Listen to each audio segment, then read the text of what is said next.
आज हम लोग डिस्कस करेंगे centre of mass of A half ring. अगर कंप्लीट रिंग होती है तो उसका जो सेंटर ऑफ मास होता है उसके सेंटर पॉइंट यानी मिड पॉइंट पर होता है। लेकिन यहाँ पे हमारे पास क्या है, हाफ रिंग है, तो उसका हमें centre of mass find out करना है कि सेंटर ऑफ मास कहाँ लाइज करेगा।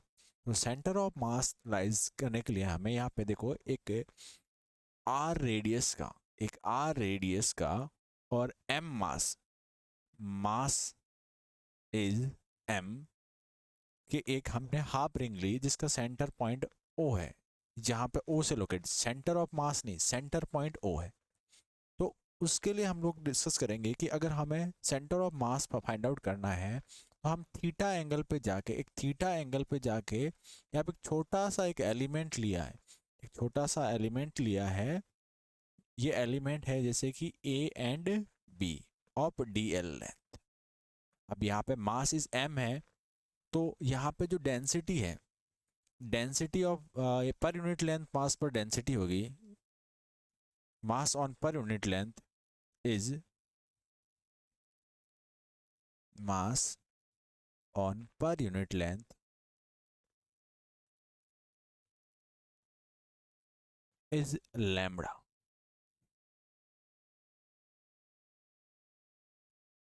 तो हमें फाइंड आउट करना है कि इसका सेंटर ऑफ मास कहाँ होगा। तो लैम्बडा इज इक्वल टू कितना होगा, D M by D L. Lambda is equal to D M by D L. तो ये हमारा एक क्या है, डी एल लेंथ का एक ए बी एलिमेंट लिया। तो इस ए बी एलिमेंट का मास है, mass of a B element is d m. तो d m is equal to कितना हो जाएगा, लैम्बडा इंटू डी एल। अब ये जो ए बी एलिमेंट लिया है इसको अगर हम लोग डिस्कस करें कि एंगल इज इक्वल टू क्या होता है, एंगल इज इक्वल टू होता है आर्क अपॉन रेडियस। तो यहाँ पे एंगल कितना है, D theta is equal to R कितना है, डी एल, और रेडियस कितना है, आर। तो डी एल बिकेम कितना हो गया, तो यहाँ से D L is equal to R D theta. This point is got it. अब इस पॉइंट के अगर हम लोग बात करें कि इसके कोऑर्डिनेट कितने होंगे, तो अगर इसके कोऑर्डिनेट बात करें, अगर मैं आपको कोऑर्डिनेट बताना चाहूँ तो इस तरीके का एक स्पेयर है, स्पेयर क्या, सॉरी, रिंग है, और इस रिंग के यहाँ पर आर रेडियस और थीटा एंगल पर कोई पॉइंट है। तो इसके कंपोनेंट में रिजॉल्व करोगे, तो कंपोनेंट में रिजॉल्व करोगे तो ये हमारा बनेगा आर कोस थीटा, और ये जो हाइट बनेगी ये बनेगी आर साइन थीटा। तो x और y के कोऑर्डिनेट कितने होंगे, तो x के कोऑर्डिनेट होंगे आर कोस थीटा और y के होंगे R sine theta. Got it. यानी यहाँ पे हम लोगों ने दो कंपोनेंट में डिवाइड कर दिया, R cos theta and R sine theta.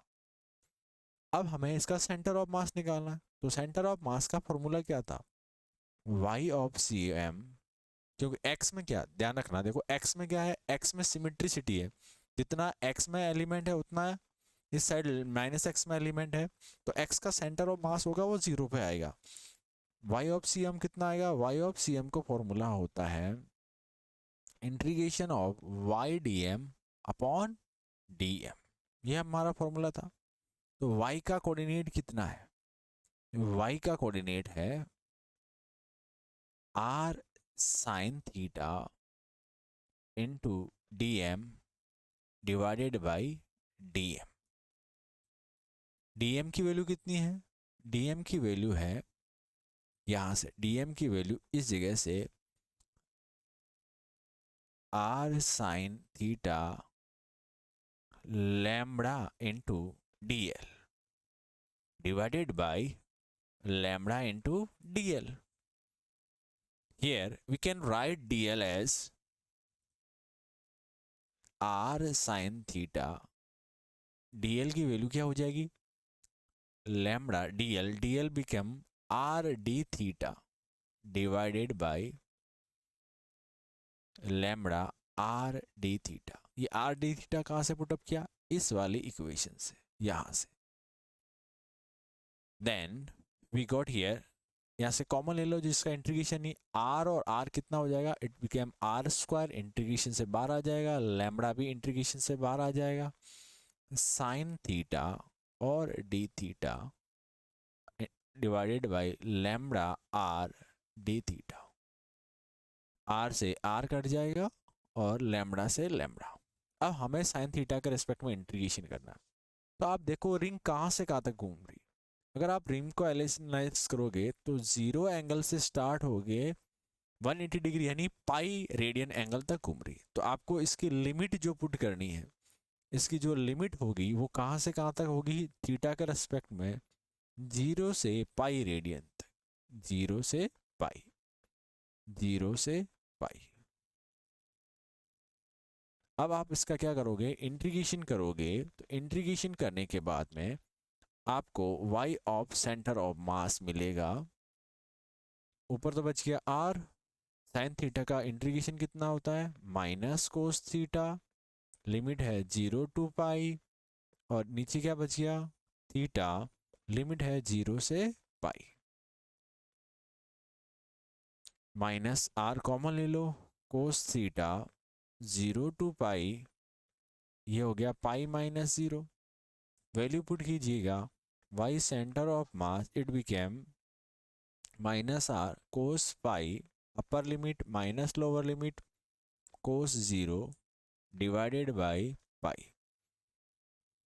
Cos pi की वैल्यू है -1, 0 पे वैल्यू होती है 1 अपॉन डिवाइडेड पाई।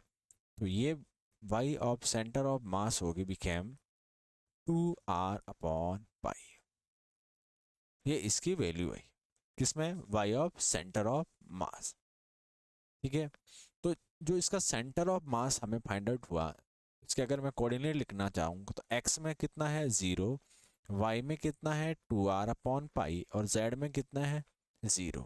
तो इस प्रकार से हमें ये सेंटर ऑफ मास मिलता है किसका, हाफ रिंग का। वापस से आप देख सकते हो, आपको एक पर यूनिट मास पे लेंथ पे लेना है कि लैम्बडा इज इक्वल टू क्या होता है dm बाई dl। आपको यहाँ से थीटा एंगल पे जाके एक डी थीटा एंगल का dl एलिमेंट लेना है इस रिंग का, जिसका मास लैम्बडा dl है, और फिर आपको dl को डी थीटा में चेंज करना है, और फिर बेसिक फार्मूला लगा के आपको इंटीग्रेशन करना है। तो इस प्रकार से हमें centre of mass y of cm is equal to get होता है 2r अपॉन पाई, जो आपको लर्न कर लेना चाहिए, कई बार आपके कंपटीशन एग्जाम में यूज आता है। Thank you.